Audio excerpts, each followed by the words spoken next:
Well, it's afternoon, and I have been building stringers now for a couple of days. These little bulkheads and stringers here have been a real pain. I'm not the world's best carpenter, but I've been working on them. So I got all these boards, all except that one. I painted them all, cut them out. It takes a long time to cut them out and match the floor because the floor is different everywhere. Since it's been extended, it's different. And so each board I have to cut, measure until I get it and fit in. So then I have screwed it in with stainless steel screws, and then I'm using bonding compound putty to attach it to the floor. And then I'm going to tab over all that, like that over there and here. And then this tube, this was a real pain. This green stuff is an irrigation tube, I believe. It says it's 4-inch, but it's in between 3 and 4-inch. So it's real hard. You know, it got regular 4-inch, and it's a lot bigger. So on this one, I tried to cut an extra piece of the green and stick it in there, and then a lot of glue, and it seems to be okay. I'll probably drip some fiberglass over it anyway. On this end, I tried to epoxy it and try to fill up the gap with that. The epoxy, it takes forever to get hard. I don't know. But here's what's going to be the build. I'm going to tab and fiberglass this all in and seal it all up. This drain comes all the way from the bow section up there where the casting platform is. There's a drain in that front section that comes all the way back here. That's what that is. This is a rigging tube for the live well and bilge pumps and stuff. And then there's another one coming here. That'll be the rigging tube for all the electronics and the steering cables and all that stuff that it'll just stick out of the floor right here and feed the motor and the batteries and like I said, the steering. It did have a steering cable. I'm probably gonna put a hydraulic steering in it, so I'll have hoses, but still that's plenty of room for that. Again, you can see there's a 4-inch coupling. You can see how little that pipe is. It's not 4-inch. Go around here.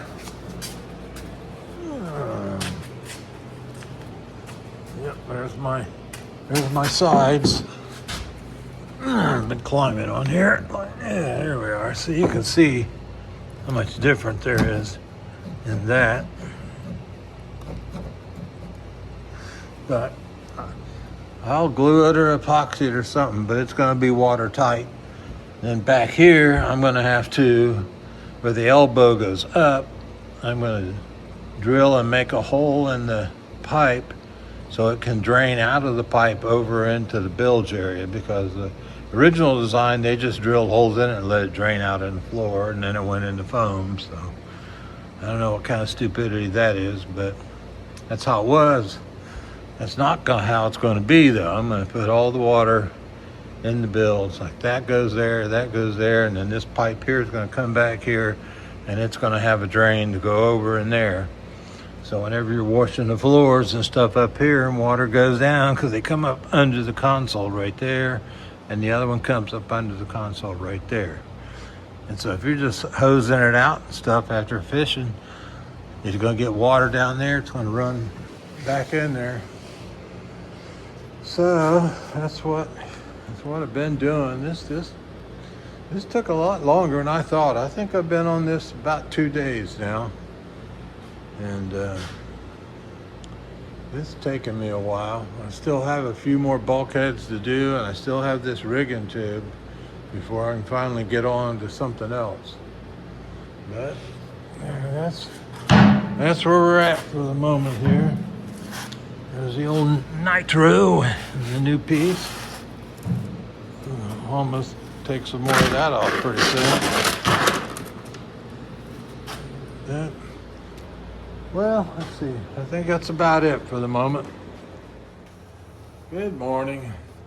I know I say that all the time because it takes lots of mornings and episodes and bits of film and stuff put together to make a video that I can give you guys, because you don't want to see boring crap and you don't want to see me doing the same thing every day.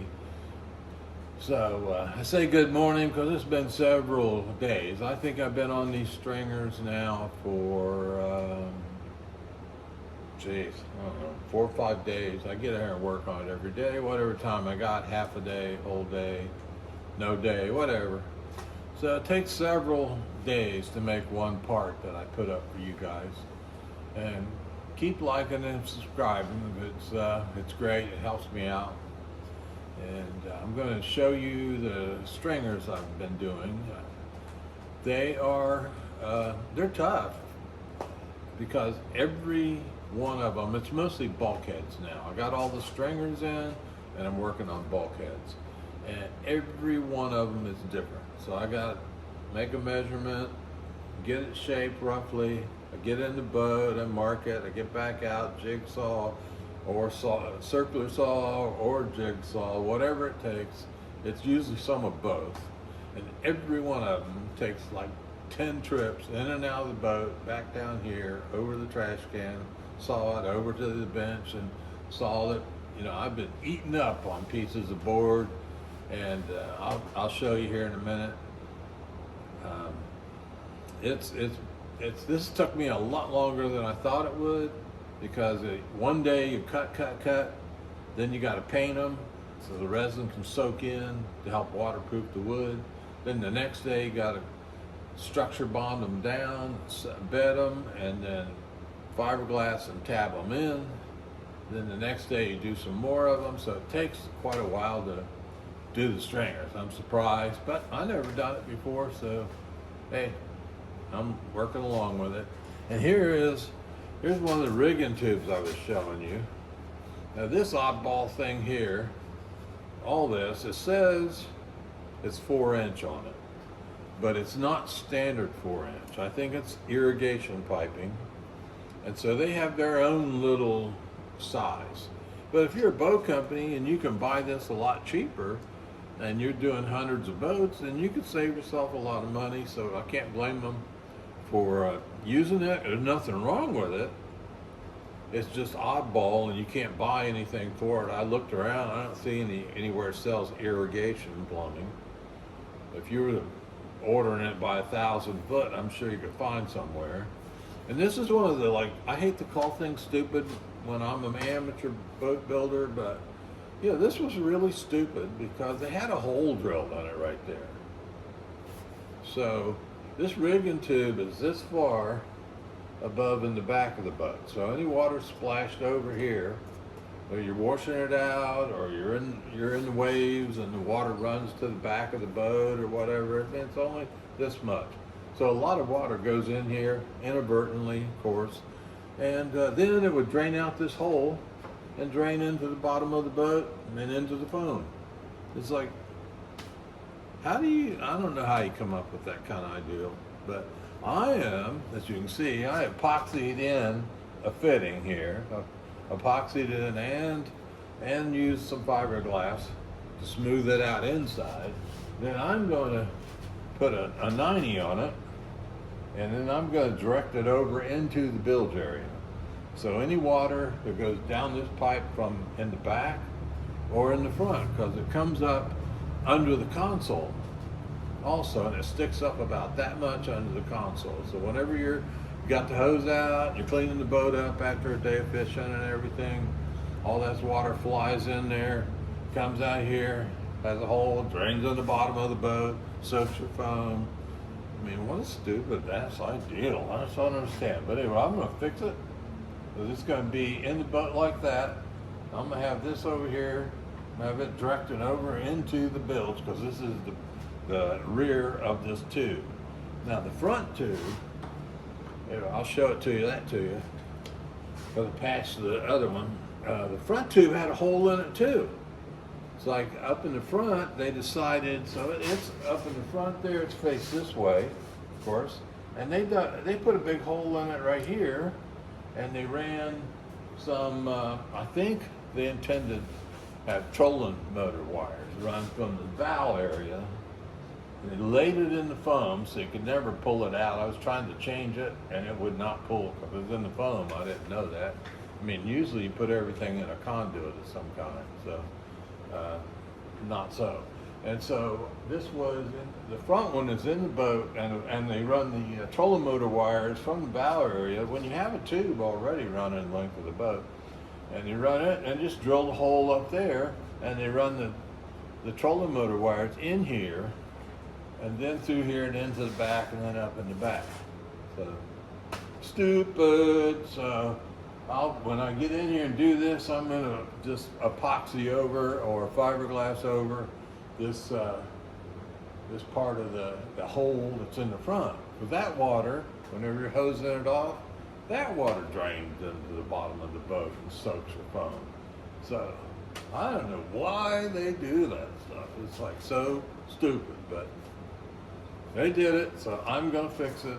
I'm looking at this from a whole view. I'm looking at the whole bottom. I can change anything I want, and I'm gonna try to make everything as waterproof as possible. And so that's this ideal, and then the front, I got a 45 too, whichever works the best to direct over in the bilge. So I got that too. And now we'll go look at stuff. Because, see, there's the front rigging tube that's under there. And that comes up right there in the corner. That was the one for the live well stuff and everything. And that went straight into the bilge. So that was okay. Any water went down there, went straight back to the bilge. That was okay. And we go over here. Now you can see this is the other one. You can see I haven't worked up any further than here hardly. That is where it comes through right there. It's only sticking up about that much. So whenever you're hosing it off in here and it goes down that tube, there was a hole in it right there where these wires came from up at the bow through the foam. Let's see where's some of the, oh yeah. There you can see some of the wires. I cut them off there. And you got a tube right here running. It's in there, runs the length of the boat, comes all the way back to the bilge. You could have run those wires in that 2-inch, and it would have been plenty of room for that. But whatever. So why they do stupid stuff, I don't know. And then that comes back to here, and then right here now I'm about to make another little piece and extend it back and bring that elbow that I just showed you. That elbow's gonna go right there. I'm gonna drill through the side of there and take the water that gets in that rigging tube and direct it over into the bilge and seal all that up. And then, back to the stringers here. So been a couple of days of making all these stringers. These are the bulkheads really, not stringers. Stringers are done. And I still have some more tabbing and glassing and sealing up to do, but it's basically the stringers are done, and all these little bulkheads are going in here. And I just painted them last night before I came in, and yeah, there it is stuck. And so see, they go in here somewhere like that. Yeah, everyone's different, so I have to find out where it went. Somewhere here I cut it, because every one of them is different. And it's still sticking to everything else. There we are, so something like that. So I got to bed these, have fillets on them with the compounds, and then tab them up. And then this, I have to get my pipe cut to go through all them before I put them down. So today it's a combination of put them down and put the pipe through it before I put it down, because you can't do it any other way. I'm gonna have to cut a section. This 4-inch. That, and there's another elbow down there. A coupling down there. So that's where that's at. So this has taken a while. to do. I finally got all these cut for these bulkheads. You can see there's a few more over there, another one there. Had to go around the pipe over there too, the rigging tube. And so that's where we're at with this. And this takes a while, I'm telling you. I have cut up some boards. I got a pile of sawdust here. I mean, look at this place. Oh man. I got inches of dust over here in pieces. But I mean, new cordless saw, that's working pretty good. It's a Dong Ching. Yeah, Dong Ching. Yep, battery. I don't have to, the cord, I was using my old one. I tell you what, this Black & Decker is so old, it don't have a safety on it. So when you reach in there to pick it up, it turns on if you're not careful where you put your hand. About cut the cord off, about cut me a couple times. I've been using it for 30 years that way. I probably said, you know, I should move up into the 2000s and get a better saw. So this one is pretty cool. Working really good so far. And yep, so that's where we're at. Saw. And there we are with the mold walls. I'll get onto this. I'll be grinding this out about, that wide, all the way down, all the way across the bottom. I'll have to get the boat off the trailer to work the bottom across here. But at least I can get these sides really good while it's sitting here. That'd be after I finish inside here. And yeah, no, not, sometimes I assume everybody sees every part of the episode, but now in reality you don't, I know.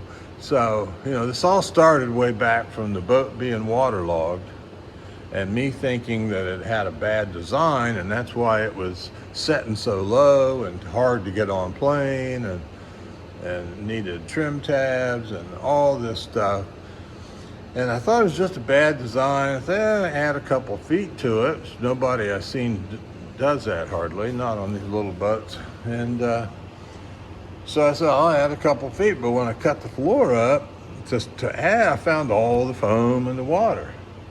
So I'm like, well, now I don't need to, but I already bought all the stuff and I like a challenge. And so what the heck? So I went ahead and tore all the floor out, all the foam out. And I'm telling you, it's a job getting that foam out. Shovels, saw with a long blade, and the ones under that console, I had to lay down and try to reach in as far as I could to get under the console and get that foam out. But when you do, you find out that every one of these compartments has a hole to the next compartment. So whenever you got water, you got stupid stuff like a rigging tube letting water in like just running in like hell. And then like there's that one there. That's got a hole right there where it's meant to come from here and go in there. And this one had a hole here. Every compartment has holes to the next compartment. And that theory might work if the foam would drain out. Everybody thinks, well, I've seen guys on the forums, they're still talking about doing it. Yeah, I'm gonna have holes in here, put my foam in here.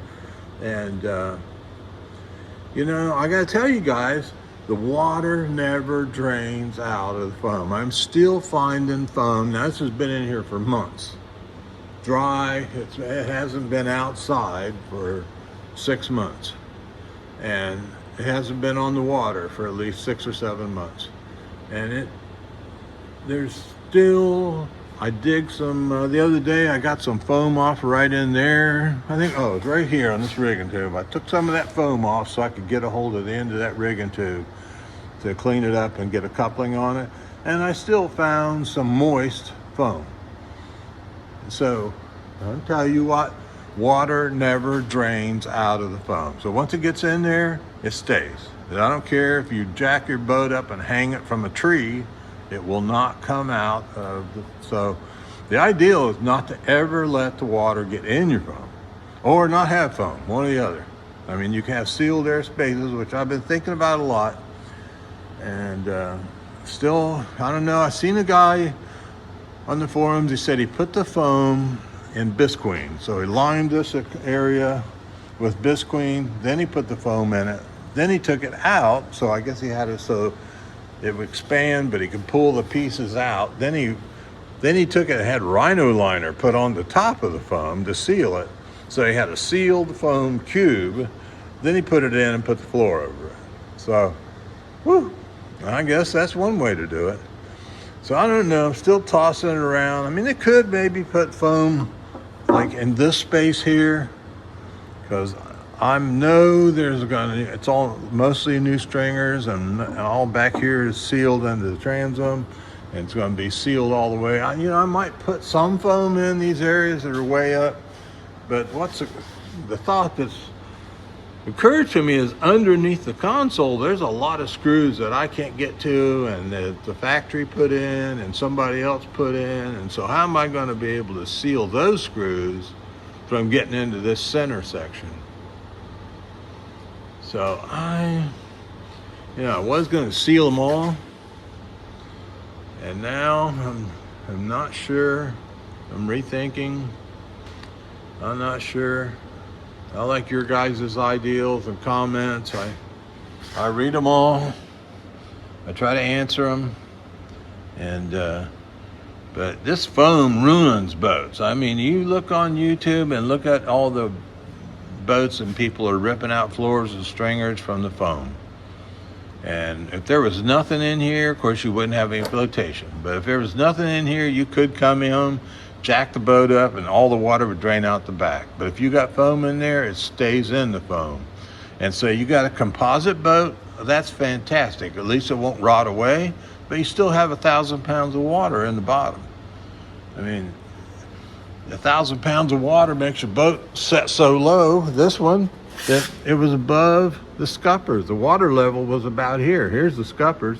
They had to put plugs in the scuppers so the water didn't come back in the boat instead of draining out of the boat. So yeah, you can have a composite everything and foam, and the foam will still have your boat setting so low that you might as well be underwater.